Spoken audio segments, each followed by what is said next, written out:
Saint Boniface versus the Mighty Thor by Alford. The great oak towered above the people gathered at its trunk. They did not love this tree, but they reverenced it all the same for fear of the God it stood for.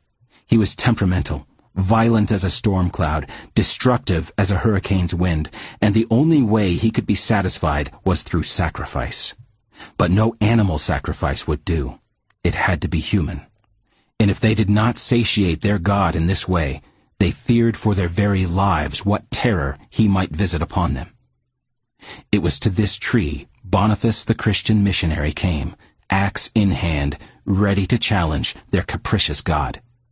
The missionary had been among them for years now, and many of their kin had abandoned the gods they had feared in favor of this God the Christian preached. This God, he had told them, did not demand human sacrifice, for he himself had become a sacrifice. This God was greater than Thor and Odin and all the Viking gods they worshipped and feared, said he, and he would prove it. The Christian swung back his axe, and it fell upon the tree with a crack. Boniface had not intended to become a missionary when he entered a monastery as a teenage boy, but the call found him nonetheless, and it would lead him one day to single-handedly challenge a god. Born sometime between AD 672 and 680, Boniface, whose name means good fate, was an Englishman at a time when Christianity was still young in England, having only taken root among the Anglo-Saxons around the year 600. He showed himself to be brilliant in his studies and could have lived a comfortable life full of secular pursuits. But Boniface set his mind on higher things and gave himself to a religious education. He entered a monastery, and there he studied scriptures and became a priest at the age of 30. He excelled as a preacher, and soon the monk wanted to use his gifts in service as a missionary, particularly to the people of Germania, modern Germany, a place in which the gospel was just beginning to be preached. So, in the year 716, Boniface forsook the security of monastic life and set forth.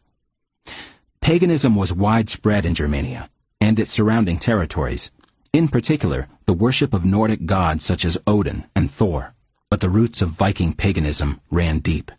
One such place was Hesse, where superstitions and witchcraft fueled such dread as to inspire human sacrifice. Central to their worship was the veneration of trees, in particular a giant oak tree called Thor's Oak, or the Thunder Oak. The few Christians who lived in the area begged Boniface to demonstrate the power of the Christian God over the mighty Thor. So Boniface came to the oak tree and made a proclamation to the gathered worshippers. "Here is the Thunder Oak," he declared, "and here the cross of Christ shall break the hammer of the false god Thor." He took an axe and swung it into the venerated tree, and the thwack of the axe resounded through the woods. Just then, a great wind came blowing down from above. The people thought for sure that the fearsome Thor was about to take his hammer and strike Boniface with a bolt of lightning for his insolence. Instead, the mysterious wind blew hard upon the oak itself. The oak tree began to crack and pop where Boniface had fixed his axe. Then, as if torn apart from the heavens above, the oak tree split into 4 pieces and fell with a great crash. The tree known as Thor's Oak now formed the Christian cross on the forest floor. The cross of Christ had broken the hammer of Thor. Many pagans believed the God of Boniface was mightier than Thor, than Odin, than any false god. What's more, one small tree was left standing next to the ruins of the oak. It was an evergreen, a fir. Pointing to the little green tree that ever pointed heavenward, Boniface explained that this tree, the young child of the forest, would now symbolize God's gift of himself in Jesus. Like the endless life given by Christ, this tree was evergreen and ever humble.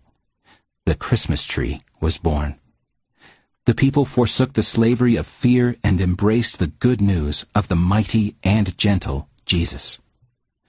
Boniface understood the Germanic love of trees not to be an intrinsic evil, but something to be baptized, transformed into a new, Christ-centered life. As if to further exemplify this, Boniface did not merely destroy Thor's oak, but transformed its remains into something beautiful. He used its timber to build a chapel dedicated to Jesus. Eventually, Boniface gave his life for love of the German people and the gospel. On June 5, 755, at about the age of 80, Boniface and several other priests and deacons gathered to baptize and confirm a group of new Christians in their faith. But a gang of men fell upon them with swords, men who still lived in fear of their pagan gods. Several of the neophyte Christians ran, but Boniface and at least 37 others were killed. Boniface entered into the fullness of that endless life he preached about in the Christmas tree, and left behind a legacy of the transformational power of Christ, who takes our fears and transforms them into faith. Meditation. See, the Lord Almighty, will lop off the boughs with great power.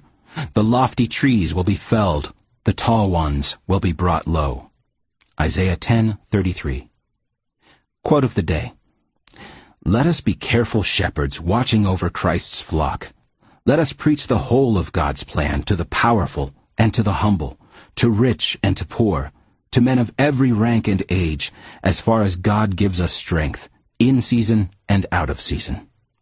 St. Boniface.